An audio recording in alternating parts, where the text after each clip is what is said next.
আসসালামু আলাইকুম। আমি মোহাম্মদ আসাদুল ইসলাম।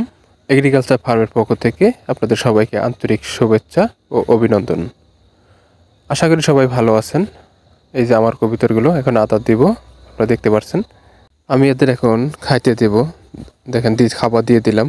আয় আয় আয় আয় আয়, দেখেন আমি ডাকতেছি, তারপরে কিন্তু আসতেছে না, ভয় পাইতেছে আর ওদিক থেকে আবার এটা সাহস আছে মোটামুটি।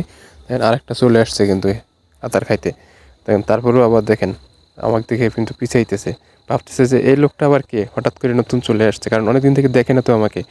এখানে এক জোড়া নতুন নিয়ে আসছি, এই জোড়াটা নতুন দিয়ে দিছি কিরিবাজের সাথে মুখী। আর এখানে এক জোড়া সাদা মুম্বাই, এই সাদা মুম্বাই জোড়াটাও নতুন নিয়ে আসছি। জোড়া ঠিক আছে। এখানে খাইতে দিছি গম আর ভুট্টা। এখানে আমার এক জোড়া সাদা গিরিবাজ, এই গিরিবাজটা অনেক ভালো, ডিম দিয়ে দিছে। এই দেখেন এখানে খাইতে দিছি, তারপরেও মানে এরা সামনে আসতে ভয় পাইতেছে, মানে আমাকে দেখলে আর ওরা ভিতরে চলে যাচ্ছে। এদের এখন প্রচুর পরিমাণে সাহস দরকার, আগে সাহস ছাড়া এরা আমার সামনে আসবে না।